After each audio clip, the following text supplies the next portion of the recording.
अस्सलाम वालेकुम। आज की हमारी रेसिपी है बीफ स्प्रिंग रोल। आज हम बहुत ही आसान तरीके से बीफ स्प्रिंग रोल बनाने वाले हैं, तो प्लीज़ आप पूरा वीडियो ज़रूर देखिएगा। ये वीडियो आपको बहुत अच्छा लगने वाला है। अगर आप मेरे चैनल पे पहली बार है तो प्लीज़ मेरे चैनल को सब्सक्राइब कर लीजिएगा। तो चलिए स्टार्ट करते हैं हम बनाने के लिए। तो यहाँ पे आप देख सकते हैं एक बाउल में हम सबसे पहले ले रहे हैं मैदा। तो 3 चम्मच हम इसमें मैदा ले रहे हैं। उसके बाद डालेंगे इसमें 1 टेबल स्पून नमक और 2 चम्मच रिफाइंड तेल। रिफाइंड तेल की जगह पर हम घी भी ले सकते हैं। उसके बाद हम इसको अच्छे से मिक्स कर लेंगे। यहाँ पे आप देख सकते हैं इसको अच्छे से हमने मिला लेना है। इसको अच्छे से हमने मिक्स कर लिए हैं। तब इसमें हम थोड़ा सा पानी डाल कर इसको हमें आटा को गूंद लेना है। आटा के जैसे हम गुनगुना पानी लिए हैं। यहाँ पे हमें नॉर्मल पानी नहीं लेना है, हमें गुनगुना पानी लेना है। तो इसके बाद इसको हम आटा गूंद लेंगे थोड़ा थोड़े पानी डालकर इसको अच्छे से। यहाँ पे आप देख सकते हैं। तो यहाँ पे हमने आटा गूंद लिए हैं। अब इसको हमें सेट करके रख लेना है। ऊपर से हम थोड़े से इसमें रिफाइंड तेल ऊपर से मिक्स कर देंगे, लगा लेंगे। यहाँ पे आप देख सकते हैं, ताकि ये सॉफ्ट होते रहे। अब उसके बाद इसको ढककर हम आधा घंटा के लिए रख देंगे। 30 से 35 मिनट के लिए इसको हम सेट होने के लिए रख देते हैं। उसके बाद यहाँ पे आप देख सकते हैं एक छोटा सा हमने प्याला लिया है, उसमें हम डालेंगे 1 चम्मच मैदा। उसके बाद इसमें हाफ टेबल स्पून नमक इसमें ऐड कर लेंगे। और उसके बाद इसमें हम थोड़े थोड़े पानी डालकर इसको हमें पेस्ट की तरह बना लेना है। इससे हमें क्या होगा ना कि ये रोल जब बनाएंगे ना तब ये काम आएगा। तब हम इसको पेस्ट की तरह बनाकर रख लेते हैं। यहाँ पे आप देख सकते हैं हम कैसे कर रहे हैं, बिल्कुल वैसे ही कर लेना है। यहाँ पे आप देख सकते हैं ये बन गया है, तो सेम ऐसे ही रहना चाहिए। अब इसको हमें रख लेना है। अब यहाँ पे आप देख सकते हैं आटा पूरे तरीके से ये सॉफ्ट हो चुका है। यहाँ पे हमने सूखे आटा लिए हैं थोड़ा। यहाँ पे आप देख सकते हैं हमने मैदा ही लिए हैं सूखा। अब इसको हमें अलग रख लेना है और आटा में से थोड़े छोटे छोटे ऐसे लोई की तरह हमें बना लेना है। थोड़ा सा लेंगे और लोई की तरह हमें बना लेना है। यहाँ पे आप देख सकते हैं गोल हम बॉल की तरह बना ले रहे हैं। बिल्कुल ऐसे ही हमें सारे लोई बना लेना है। तो यहाँ पे आप देख सकते हैं बहुत ही आसानी से ये बन जा रहा है। यहाँ पे हमने 10 से 12 लोई बना लिए हैं। अब हम आपको बेल कर दिखाते हैं। हम सूखे आटा ऊपर से लगाएंगे और एक लोई लेंगे और इसको हमें थोड़ा छोटा ऐसे पूड़ी की तरह बेल लेना है। ऐसे ही हम 4 से 5 पहले पूड़ी बेलेंगे। आटा लगा लगा कर ऐसे हम बेलेंगे ना, तो ये क्या होगा कि चिपकेगा नहीं। ऐसे ही हम पूरे बना लेंगे पूड़ी की तरह। उसके बाद हम आपको बताते हैं कि क्या करना है, ठीक है। सारे लोई को ऐसे हम पूड़ी के बराबर हमने बेल लिया है। अब उसके बाद एक ये ऐसे हमने ले लिया, उसके ऊपर हम थोड़ा आटा लगाएंगे सूखे आटा। उसके ऊपर फिर थोड़े से सूखे आटा एक पूड़ी लगाएंगे और ऐसे ही सेम प्रोसेस करेंगे। और 4 से 5, 3 से 4 ही लेंगे, ज़्यादा नहीं। 4 हमने पूड़ी के ऊपर रख लिए और बीच में आटा हमने लगा लिया है। अब इसको एक एक तरफ करके हम इसको पूड़ी की तरह बेल लेंगे, रोटी की तरह पूरा बड़ा कर लेंगे।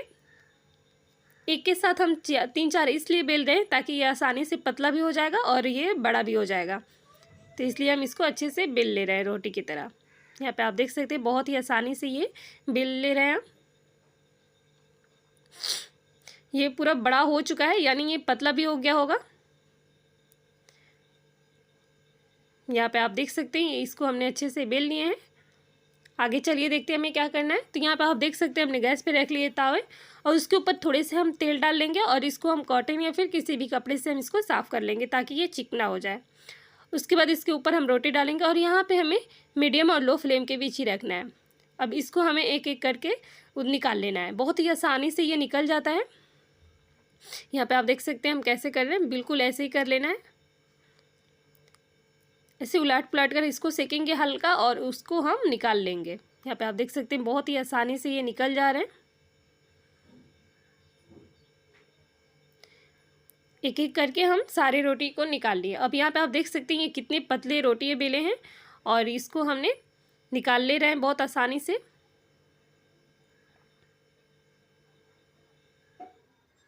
यहाँ पे आप देख सकते हैं थोड़ा ये गर्म है तो बहुत दिक्कत हो रहा है, लेकिन बहुत ही आसानी से ये निकल भी जाता है। यहाँ पे आप देख सकते हैं ये कितना पतला हुआ है।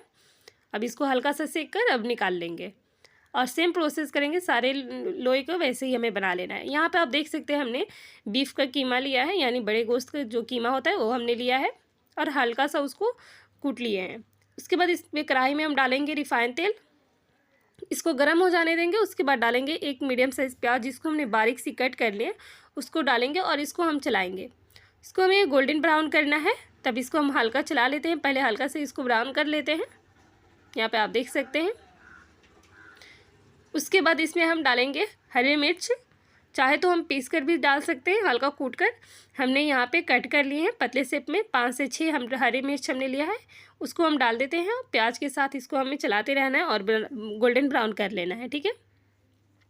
तो यहाँ पे आप देख सकते हैं प्याज का कलर चेंज हो चुका है। तो इसमें हम डालेंगे 1 चम्मच लहसुन अदरक का पेस्ट और इसको हम भूनेंगे। उसके बाद इसमें डालेंगे हाफ टेबल स्पून काली मिर्च के पाउडर, यहाँ पे आप देख सकते हैं। उसके बाद इसमें ऐड करेंगे नमक, 1 टेबल स्पून नमक ऐड कर लेंगे।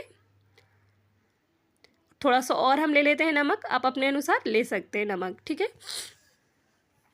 उसके बाद इसको हमें 1 से 2 मिनट के लिए भूनना है, ताकि जो काली मिर्च और लहसुन अदरक का जो पेस्ट है वो अच्छे से भून जाए, इसमें कच्चापन ना रहे, इसलिए हमें 1 मिनट के लिए इसको भून लेना है, ठीक है। तो 1 मिनट हो गए हैं, तब यहाँ पे हम कीमा लेंगे और कीमा को इसमें डाल देंगे, यहाँ पे आप देख सकते हैं। अब इसको हम चलाएंगे, 1 मिनट के लिए हम इसको चला लेते हैं और तोड़ लेते हैं, यहाँ पे आप देख सकते हैं।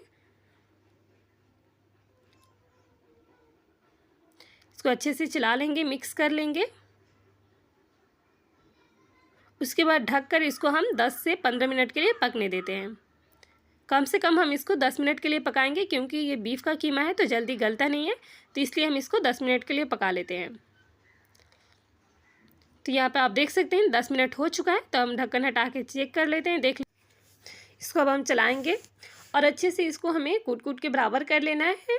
यहाँ पे आप देख सकते हैं जैसे हम कर रहे हैं बिल्कुल वैसे ही करना है, बहुत ही आसान तरीका है और बहुत ही टेस्टी ये स्प्रिंग रोल बनता है। बीफ स्प्रिंग रोल है ये। इसको अच्छे से हम चला लिए, मिक्स कर लिए हैं। अब उसके बाद यहाँ पे हमने कुछ हरे सब्जियाँ लिए हैं, जैसे कि शिमला मिर्च एक और एक गाजर और बंदा गोभी हमने लिया है, जिससे हमने बारीक सी कट कर ली है। यहाँ पे आप देख सकते हैं किस शेप में हमने कट किया है, बिल्कुल वैसे ही कट कर लेना है। अब उसके बाद सारे सब्जियों को हमने डाल दिया है। अब इसको हम चलाएँगे, मिक्स कर लेंगे अच्छे से। यहाँ पर आप देख सकते हैं इसको अच्छे से हमने मिक्स कर लिया है, चला लिया है। अब उसके बाद यहाँ पे हम डालेंगे ग्रीन चिली सॉस, डाल लेंगे 1 चम्मच, यहाँ पे आप देख सकते हैं। यहाँ उसके बाद हमने लिया है 1 चम्मच टोमेटो केचप, यहाँ पे आप देख सकते हैं, उसको भी हमें डाल लेना है। 1 चम्मच इसमें हम डाल लेते हैं टोमेटो केचप को भी, थोड़ा सा हम इसमें और ज़्यादा डालते हैं क्योंकि ये मुझे ज़्यादा पसंद है। उसके बाद इसको अच्छे से हम चला लेंगे, मिक्स कर लेंगे, यहाँ पे आप देख सकते हैं। और यहाँ पे हमें मीडियम फ्लेम ही रखना है और मीडियम फ्लेम पे हम इसको 5 से 6 मिनट के लिए और पकाएंगे, ठीक है। तो साथ में कीमा भी और अच्छे से पक जाएगा और ये सब्जियाँ भी सॉफ्ट हो जाएंगे। तो इसको हम 5 से 6 मिनट के लिए और पकने देते हैं ढककर।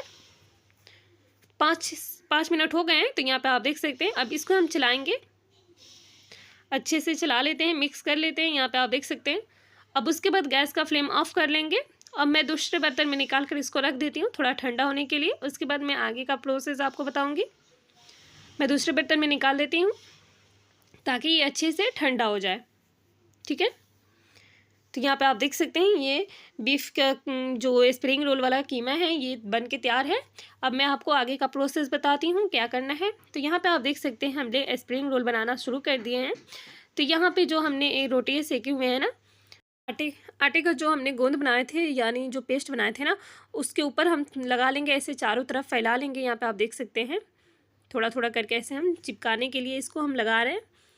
अब उसके बाद हम बीच में रखेंगे कीमा, यहाँ पे आप देख सकते हैं थोड़ा थोड़ा ऐसे बीच में कीमा रख के अब दोनों तरफ से हमें फोल्ड करना है। तो हम पहले नीचे और ऊपर से फोल्ड कर लेंगे ताकि ये अच्छे से चिपक जाए और नीचे से दिखे ना, ठीक है। नहीं तो क्या होगा कि फ्राई करने के टाइम तेल अंदर घुस जाएगा। तो इसको अच्छे से हमें फोल्ड करना है। यहाँ पे आप देख सकते हैं हम कैसे करना है, बिल्कुल ऐसे ही कर लेना है। यहाँ पे आप देख सकते हैं कितने अच्छे से ये फोल्ड हो चुका है। बिल्कुल ऐसे ही हमें सारे रोल फोल्ड कर लेना है। अब उसके बाद यहाँ पे हमने गैस पे रख लिया है, यहाँ पे तेल भी गर्म हो गए हैं। तो अब इसमें हम 1 से 2 रोल डाल कर इसको हमें फ्राई करना है। ज़्यादा नहीं, 2 मिनट लगेंगे, 2 से 3 मिनट लगेंगे इसको हमें फ्राई करने में। तो हम इसको अच्छे से उलट पलट कर ऐसे फ्राई कर लेंगे। यहाँ पे आप देख सकते हैं। और यहाँ पे हमें मीडियम फ्लेम ही रखना है ताकि ये क्रिस्पी बन सके, ठीक है। तो यहाँ पे आप देख सकते हैं इसको हमने अच्छे से फ्राई करना शुरू कर दिया है। यहाँ पे आप देख सकते हैं देखने में कितना अच्छा से क्रिस्पी बन चुका है। तब इसको हमें छान कर बाहर निकाल लेना है, ठीक है। ये अच्छे से फ्राई हो गए हैं, तब इसको हम छान लेते हैं और बाहर निकाल लेते हैं। बिल्कुल ऐसे ही हमें सारे रोल को छान लेना है। मैं आपको और एक दो छान कर दिखा देती हूँ। यहाँ पे आप देख सकते हैं बहुत ही आसान तरीका है, आप प्लीज़ बना के ज़रूर ट्राई कीजिएगा। बिल्कुल वैसे ही हमें छान लेना है। यहाँ पे आप देख सकते हैं इसको भी हमें छान कर निकाल लिया। अब मैं आपको तोड़कर भी दिखाती हूँ, उसके बाद मैं आपको सारी दिखाऊंगी। यहाँ पे आप देख सकते हैं अभी तो फिलहाल मैंने 4 छान लिए हैं, उसको मैं तोड़कर दिखा देती हूँ ताकि आप अच्छे से देख सकें। यहाँ पे आप देख सकते हैं ये कितना क्रिस्पी बना है। Spring roll, beef spring roll है। अब बना के ज़रूर ट्राई कीजिएगा, इफ्तार में तो बहुत ही मज़े की बनती है ये। तो यहाँ पे आप देख सकते हैं। अगर आपको ये वीडियो अच्छी लगी तो प्लीज़ लाइक कमेंट शेयर ज़रूर कीजिएगा। ओके, अल्लाह हाफिज़।